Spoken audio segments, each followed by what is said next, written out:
Today is Friday, April 15th. Today we are sharing insight on student voting, all Coronado Boy and Girl, and a student's interest in flying. I'm Jacob Groden. And I'm Emily Tavizone, and you're watching CTV.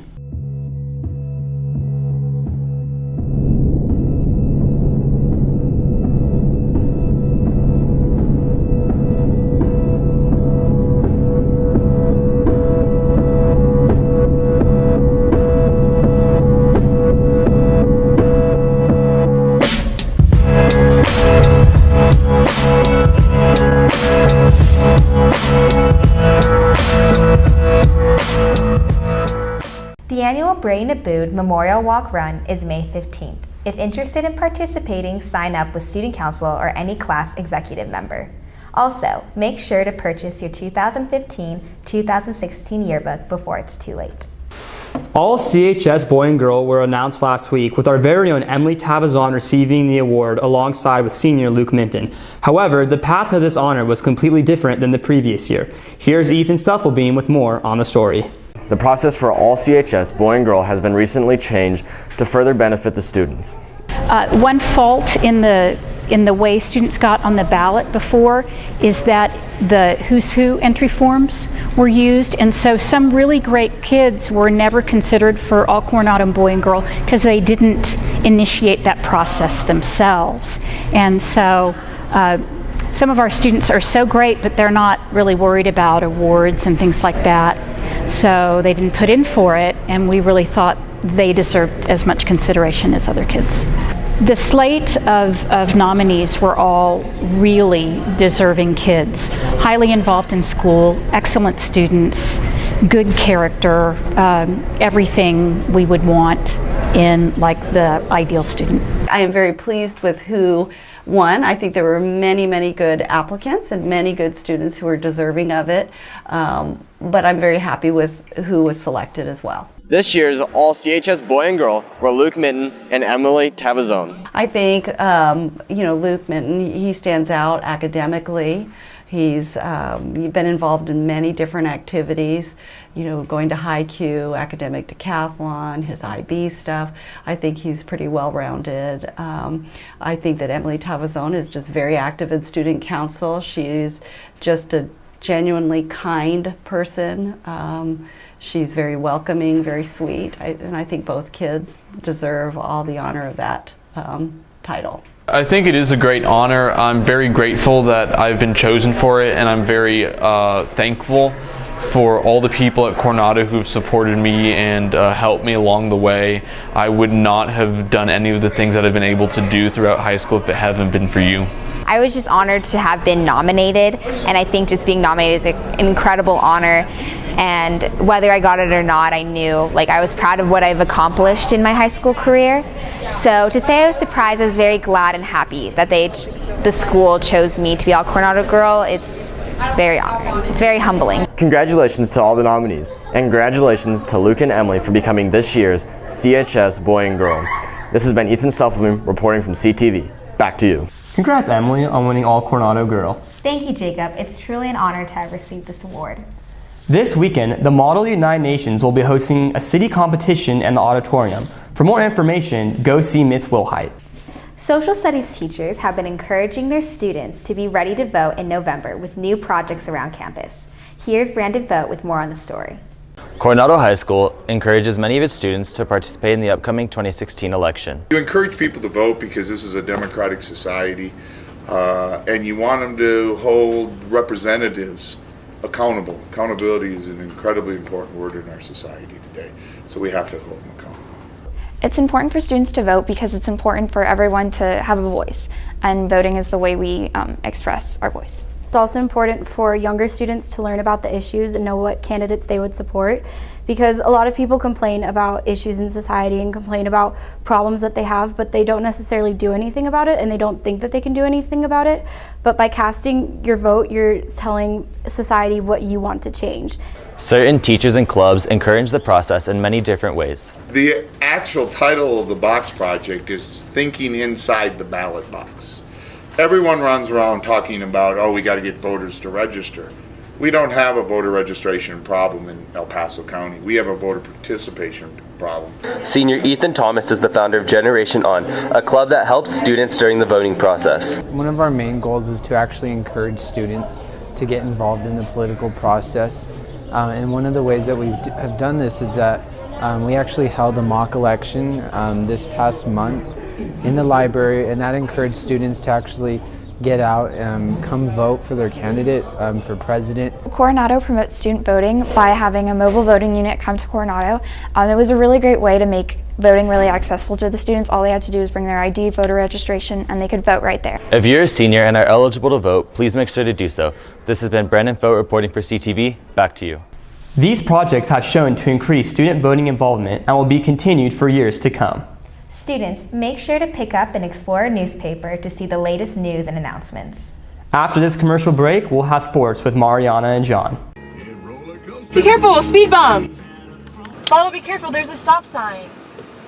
Okay, now stop the car. I'm already stopped. Well, turn right. Be careful, road work ahead. I see it, thanks. Yield to these cars, be careful! Tired of your friends criticizing your driving? Learn from the professionals at Sun City Driving School, located 5 minutes away from Coronado High School at Colony Cove 2, 7120 North Mesa Street. Come and improve your driving skills today. Hey guys, this is Mariana Chavira and John Andrade with sports. The boys baseball team defeated Eastwood 17-8 on Tuesday and will take on Montwood tonight at home. They have also had the opportunity to play in a professional baseball stadium. Here's Brianna with more on the story. The varsity baseball players are given the chance every season to play a few games at the AAA Stadium, Southwest University Park, home to the El Paso Chihuahuas. I think playing at the Chihuahua Stadium versus playing at Coronado, there's a huge difference. There's a whole bunch of added pressure. There's thousands of people watching you versus when you're playing at Coronado, there's only about 100 people probably watching you. And when you step into the box, you just know that all eyes are on you, and it's just, you're the center of the attention. Just the whole atmosphere at the Chihuahua Stadium is just a lot bigger, so many more people, but you also have more focus when you're going into the stadium rather than at Coronado. So, there also is more pressure, but you're just more focused and more into the game at Chihuahua Stadium. Because of the loud atmosphere and the large amounts of people, the players prepare differently than they would if they were playing on their home field. To prepare to play at the Chihuahua Stadium, I think at practice we just really turn up the music to learn to communicate in such a loud atmosphere, because playing at the Chihuahua Stadium with thousands of people, it's a lot harder to communicate than versus at a regular game. We got to approach it just like playing at our place.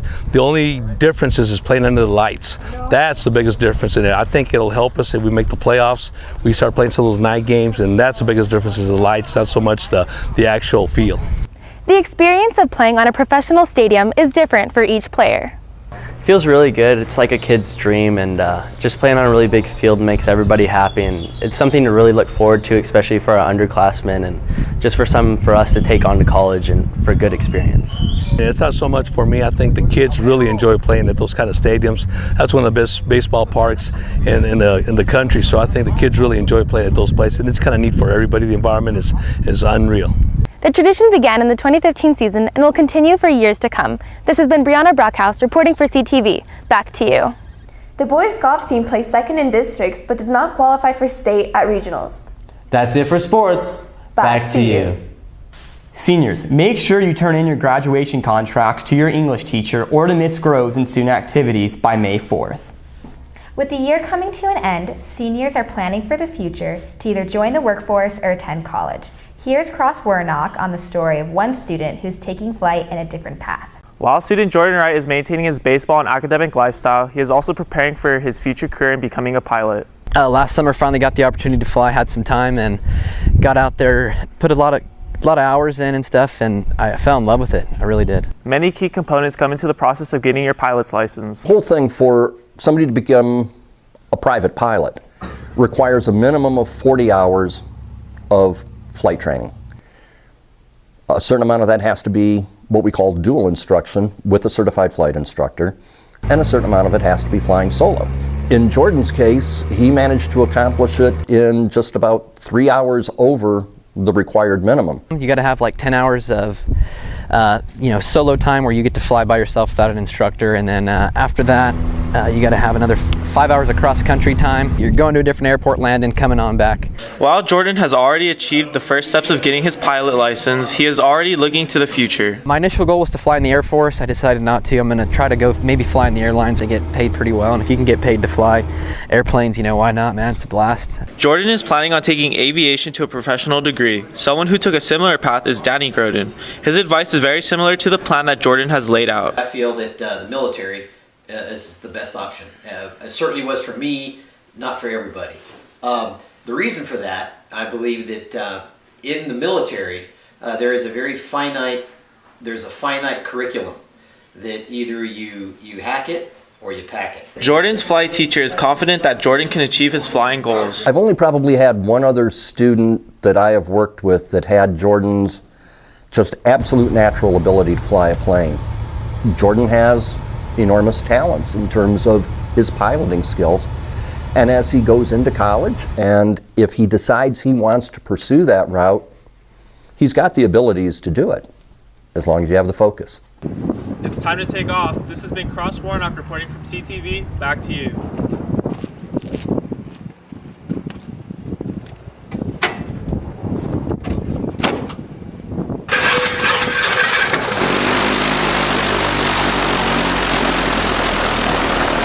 I've been up in the air with Jordan multiple times, and it has been amazing to see how far he has come as a pilot while still being in high school. What an awesome experience, Jacob. Next year, students will be able to take individual IB courses without having to be in the program. If you're interested, see your counselor for more details. That's all we have for you this week. You can like us on Facebook or follow us on Twitter for all things Coronado. If you've missed previous episodes, go check out our Vimeo channel. Once again, I'm Jacob Groden. And I'm Emily Tavizone. Thanks for watching, and have a nice weekend.